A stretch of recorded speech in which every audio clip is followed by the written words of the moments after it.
आम जनमानस की बात कर रहा था, आप कहाँ इसको लेकर जा रहे हैं? उस हिसाब से तो देखिए तो आज चांदी और सोने का दाम भी बहुत महंगा लोग खरीद रहे हैं, तो यानी कि हर आदमी आज अमीर बन बैठा हुआ है। तो क्यों इसमें कह कोई रहे हैं शक कि ये नहीं है। बजट गरीबों के लिए है? नहीं नहीं, हम ये क्या कह रहे हैं, जो कुछ होता है ना, इंसान सोचता है कि चलो मेरे को इनकम टैक्स से फर्क नहीं पड़ा। Income tax is a very small thing. आप सोचिएगा जो इंफ्रास्ट्रक्चर इनकम टैक्स भी क्या कर लेगा। आज इंफ्रास्ट्रक्चर डेवलपमेंट करने के लिए गवर्नमेंट ने जिस प्रकार का एलोकेशन किया है, एक इकोसिस्टम बनाने की कोशिश की है 360 डिग्री। अगर जो कुछ बढ़ गई कुछ घट गई तो अल्टीमेटली उसका फायदा पूरे समाज को नहीं मिल पाएगा। तो वो मैं समझता हूँ कि जिस प्रकार से उन्होंने एड्रेस किया हर चीज को फाइन प्रिंट जाने के बाद, अच्छा भले स्टॉक मार्केट कैसे रिएक्ट कर दी मैं उसकी बात नहीं करता, लेकिन हाँ जनमानस के हिसाब से देखा जाए तो डायरेक्टली उनको कोई ऐसा इफेक्ट नहीं मिल रहा कि हाँ भाई एक इफेक्ट आ गया कि 15-20-50 हज़ार रुपए उनको हर महीना हर साल बचना शुरू हो गया, वो नहीं हो रहा है। लेकिन इनडायरेक्टली अदरवाइज इंफ्रास्ट्रक्चर की ग्रोथ के कारण या स्किल के कारण या जो भी अपने गवर्नमेंट इनिशिएटिव लिए हैं, वो सारों का सारा जब क्यूमुलेटिव इफेक्ट आएगा तो उनको ही नहीं, उनके बच्चों को, इन्हीं जनरेशन को भी बहुत बड़ा फर्क पड़ेगा। मैं मानता हूँ ये बहुत ही अमेजिंग बजट है। मैंने जितने बजट आज तक सुने हैं, एक 1.5 घंटे में इन्होंने बहुत ही शानदार तरीके की चीज पे फोकस करके कहा है। जब लेकिन फाइन प्रिंट सवाल भी देखेगा तो आपके और कुछ उठे क्लियर ना, नजर आएगा। सवाल जी भी आपने उठाए। नहीं नहीं, बिल्कुल इसमें कोई शक नहीं है। मैं बार बार क्या कहता हूं, एक एमएसएमई के लिए, क्योंकि एमएसएमई बहुत बड़ा ठीक देश है की पूरी रीढ़ की हड्डी बैकबोन है, ठीक है, उनके लिए उतना पैसा एनफ नहीं है, उनको पैसे की ज्यादा मुकेश जी, जरूरत है। और धन्यवाद मैंने धन्यवाद बातचीत करने के लिए। अविनाश लगातार जुड़े हुए हैं। अविनाश, पशुपालन पर इस बार ज्यादा जोर दिया जा रहा है, किसानों की आय दोगुना वो तो किसान ही बता पाएंगे, लेकिन हाँ योजनाएं तो हर बजट में बनती है। इस बार पशुपालन को बढ़ावा देने के लिए, उनके संवर्धन के लिए डॉक्टर्स यानी कि जो वेटरनरी डॉक्टर हो उनकी उपलब्धता है, इसे लेकर इस बार ज्यादा कोशिश की गई है और साउथ पर ज्यादा जोर दिया गया है। कहा जाए काजू, नारियल, चंदन, इनके उत्पादक जो है किसान, उनको बेहतर इस बजट में रखा गया है, प्रावधान रखा गया है। लेकिन हम उत्तर प्रदेश के परिप्रेक्ष्य में बात करें, एआई यानी कि जोखिम कम करे, उत्पादन ज्यादा बढ़े, इसकी कोशिश है। पशुपालन को बढ़ावा देने की कोशिश की बात कही गई है, तो इससे उम्मीद की जा सकती है कि फसलों पर ही निर्भर न रहे किसान, अब एक कदम आगे बढ़े पशुपालन की तरफ भी।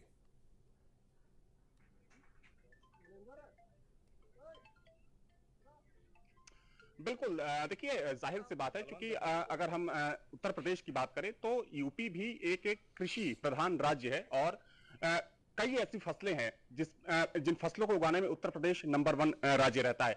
जो सवाल आपका है राहुल, उस सवाल को लेकर सीधे चलते हैं जो यहाँ के किसान हैं जो जुड़े हुए हैं।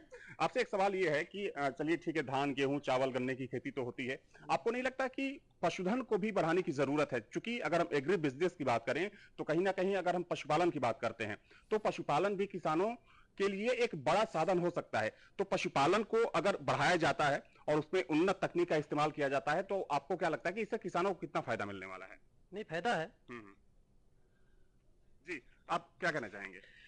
देखिए कि आजकल जो भी, जैसे आजकल इतनी सब बढ़ोतरी हो रही है उसमें आप जैसे डेयरी की बात कर रहे हाँ हैं, हाँ, तो इस सेक्टर मुर्गी में पालन हो जी गया। मुर्गी पालन हो गया, फिश फार्मिंग हो गई और ये अपना डेयरी फार्म हो गया। इसमें ये है कि अगर आप जितना, तो उससे किसानों को भी फायदा होगा और जो बाकी लोग हैं इसकी तरफ आकर्षित होंगे और इस पे अपना सहयोग देंगे। जी। तो आज का जो बजट आया है उसमें पशुधन को बढ़ाने की बात कही गई है और कहा गया है कि पशुधन में हम आधुनिक तकनीक का इस्तेमाल करेंगे। तो आपको लगता है कि इससे किसान आने वाले समय में किसानों को जो पशुपालक हैं उनको फायदा मिलने वाला है? जी देखिए, जो किसान है, अब जो न्यू टेक्निक आ रही हैं, जो जितनी भी आप जैसे बड़ी मशीनें हैं उस पे इनसे क्या होता है कि आप जैसे फार्मिंग है, फार्मिंग से भी जो भी चीजें इसके लिए अपने एग्रीकल्चर के लिए यूज होती हैं, उन पे भी अपनी बड़ी मशीनों पे भी इन पे सब्सिडी आनी सब्सिडी चाहिए, आनी चाहिए। जिससे कि सब्सिडी किसानों आती भी है, जी बहुत से ऐसे होता है। ऐसा ना, हाँ, बहुत सी चीजें हैं जिन पे नहीं जो आ नहीं आ पाती पा है, रही है, तो ज्यादा सब्सिडी मिले उससे किसान को ज्यादा फायदा फायदा होगा। मिलेगा। जी। तो सब्सिडी बढ़ाने की जरूरत है राहुल, क्योंकि जो किसान इस वक्त मेरे साथ मौजूद हैं उनका साफ तौर पर कहना है कि अगर उन्नत कृषि का सपना सरकार देख रही है तो जो उन्नत मशीनें हैं उन पर सब्सिडी बढ़ाने की जरूरत है, ताकि कोई गरीब किसान भी उन मशीनों को आसानी से खरीद सके और खेती और किसानी में उसका इस्तेमाल कर सके। जी राहुल। हालांकि आप जहां हैं तराई का इलाका है और बहुत समृद्ध इलाका है ये पीलीभीत। उस पूरे बेल्ट की बात करें, चाहे लखीमपुर खीरी हो, पीलीभीत हो, आगे बढ़ते चले जाए तो गोरखपुर तक चले जाए, तो किसानों को उम्मीद हर बार रहती है। लेकिन जो इस बार उम्मीद थी कि हो सकता है किसान सम्मान निधि की राशि बढ़ा दी जाए, सब्सिडी की तो बात की जा रही है, तो क्या समर्थन मूल्य की बात लगातार की जा रही है किसानों की तरफ से। तो एक जो इस बार कहा जा रहा है कि पशुपालन जलाशयों को संरक्षित किया जाएगा, यानी कि कोई किसान पट्टे पर मछली पालन कर सके। पशु संवर्धन की बात हो रही है, यानी कि जो उम्मीद की जा रही थी कि 4 और भैंस रखे, गाय रखे, दूध से कमाई करे, ये तमाम चीज़ें हैं। क्या ऐसे में कहा जा सकता है कि जो पारंपरिक खेती है उसे छोड़कर किसान ये करेंगे? क्योंकि अब तक गांव में पशु इसलिए पाले जाते थे जिसके दूध से वो कहे कि अपनी जिंदगी या घर के बच्चे उन्हें पीने का काम आए, इसलिए किया जाता था। लेकिन अब किस तरीके से इसे आगे बढ़ाया जाए, इस पर विचार किया जाना चाहिए। वो जमीन पर किस तरह से उतरे अविनाश, इस पर बात होनी चाहिए।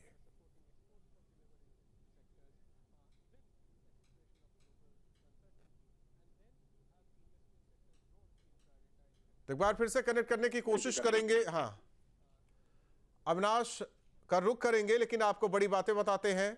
इस बजट भाषण में क्या कुछ मिला लोगों को? इनकम टैक्स को लेकर कहे कि 1 अप्रैल 2026 से लागू, कोई बदलाव नहीं किया गया है। स्टैंडर्ड डिडक्शन में हो रहा था कि कुछ बदलाव होगा, वो भी नहीं। नौकरी पेशा उम्मीद करके बैठा था कि कुछ बेहतर मिलेगा उसे इस बजट के दौरान। हाँ, थोड़ी बहुत सारी चीजें हैं, कहीं अप्रत्यक्ष रूप से टैक्सेस की कमी की गई है, प्रत्यक्ष रूप से भी की गई है। तो यूपी को क्या मिला ये बता देते हैं। वाराणसी जहाज मरम्मत केंद्र, वाराणसी इंटरनल वाटरवेज, वाराणसी सिलीगुड़ी में हाई स्पीड रेल कॉरिडोर, इसके अलावा दिल्ली वाराणसी के बीच high speed rail corridor. 1 district 1 product को बढ़ावा दिया जाएगा। ये उत्तर प्रदेश सरकार की महत्वाकांक्षी योजना है जिसे अब केंद्र सरकार पूरे देश में लागू करेगी। तो देखिए, 6 बड़े क्षेत्रों में इस बार सरकार का फोकस रहा है। रणनीतिक मैन्युफैक्चरिंग की बात करें, पुराने उद्योगों की बात करें और सबसे महत्वपूर्ण एमएसएमई की बात करें, क्योंकि शुरुआत से ही इसको लेकर सबकी नजरें बनी हुई थी कि जो छोटे और मध्यम उद्योग हैं उसको लेकर ग्लोबल चैंपियन बनाने की तैयारी में सरकार है और उसकी तस्वीर भी यहां पर देखने को मिली। उसके अलावा अगर बात करें तो इंफ्रास्ट्रक्चर पर भी मेन फोकस रहा है, सुरक्षा और स्थिरता पर भी मेन फोकस रहा है, चूंकि देश में लंबी अवधि की आर्थिक सुरक्षा सुनिश्चित करने की तैयारी सरकार कर रही थी और उसको लेकर भी यहां पर तस्वीर देखने को मिली है। महत्वपूर्ण इसमें एक ये भी रहा कि शहरों का विकास मुख्यतः यहां पर किया जा रहा है, उसको लेकर यहां पर बाकायदा योजनाओं की तैयारी है, उसको लेकर प्लान्स बनाए जा रहे हैं। उसके अलावा अगर बात करें तो ये बजट ना ज्यादा आम जनता को खुश करने वाला रहा और ना ही उनको ज्यादा परेशान करने वाला है, यानी कि उनसे ज्यादा किसी को ऊपर असर नहीं पड़ने वाला है। न्यूट्रल बजट के तौर पर इसको देखा जा रहा है। तो बजट में कौन कौन से बड़े ऐलान हुए हैं वो भी हम आपको ग्राफिक्स के माध्यम से बता रहे हैं। तो भारत को एआई हब बनाएंगे, इसको लेकर ये बड़ा ऐलान किया गया है। तो इस बार का जो ये बजट है उसमें एआई के ऊपर भी मेन फोकस रहा। उसके अलावा अगर बात करें तो इंफ्रास्ट्रक्चर पर बड़ा खर्च करने के लिए भी ऐलान किया गया है। अशोक पांडे जी हमारे साथ बीजेपी के प्रवक्ता जुड़ चुके हैं। अशोक पांडे जी, कैसा है ये बजट? जी देखिए, निश्चित तौर पे बड़ी बारीकी के साथ अंतिम आदमी तक के विकास का ये बजट है। जैसे टैक्स में कमी की गई है, अगर कोई मछली मारने वाला मछुआरा है तो उसके शुल्क में कमी की गई है, आयात निर्यात की सीमाओं में छूट की गई है और निश्चित तौर पे टैक्स के जो लोगों को जुर्माना लगता था, दंड मिलता था, वो उसे आर्थिक किया गया है। और इस देश में व्यापारेण लक्ष्मी बसत, व्यापार में लक्ष्मी बसती है, उसे बढ़ावा देने के लिए अनेक प्रावधान किया गया है ताकि आम आदमी भी इस देश में व्यवसाय लगा सके। बनारस में है कि लखनऊ में है आप? कृष्ण और सुदामा दोनों के समानता वाला बजट है। आप बनारस में है अभी लखनऊ में? लखनऊ नहीं, बनारस को मिला है ना जहाज मरम्मत केंद्र, वहां जहाज की मरम्मत होगी। लखनऊ में कॉरिडोर भी बन रहा है बनारस के लिए, Delhi Banaras corridor, semi high speed train. देखिए हाँ जी, मैं चूंकि बनारस से लखनऊ में हूँ, सुन रहा था। निश्चित तौर पे बनारस के लिए ये बहुत उपलब्धि वाली बात है और सबसे बड़ी बात है एआई का हब इस देश में बनने जा रहा है। एआई आज सबसे प्रमुख चीज दुनिया में हो गई है। भारत ने भी उसे हमारे निर्मला सीतारमण जी ने निर्मलता के साथ उस पर भी विशेष ध्यान दिया है, इसके लिए उन्हें धन्यवाद। 2047 विकसित भारत का ग्रोथ इंजन है यूपी। उम्मीद की जा रही थी कि बहुत कुछ यूपी को मिलने जा रहा है।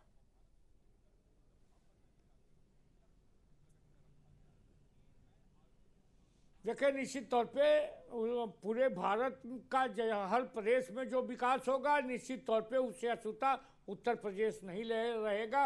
अगर टैक्स है तो उत्तर प्रदेश में भी है, अगर आयकर की व्यवस्था है या और छूट में किसी चीज़ में छूट दी गई है तो उत्तर प्रदेश भी पाएगा। बनारस में जो लग रहा है जहाज मरम्मत का कारखाना हब जो बन रहा है, वो निश्चित तौर पे उत्तर प्रदेश में भी लागू होगा। उत्तर प्रदेश को भी निश्चित तौर पे विकास की गति में दौड़ा के ही मानेगा ये बजट। अच्छा अशोक जी, क्या आपको लग रहा है इस बजट से सभी लोग सैटिस्फाइड होंगे, चाहे विपक्ष की बात करें, आम जनता की बात करें?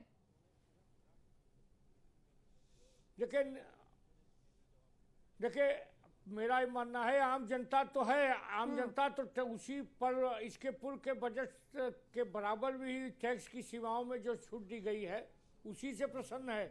और व्यापार लगाने में जो दुरूह चीज़ें होती थी उसे सहज बनाने का काम किया गया है और अनेक टैक्स की सीमाओं में छूट दी गई है।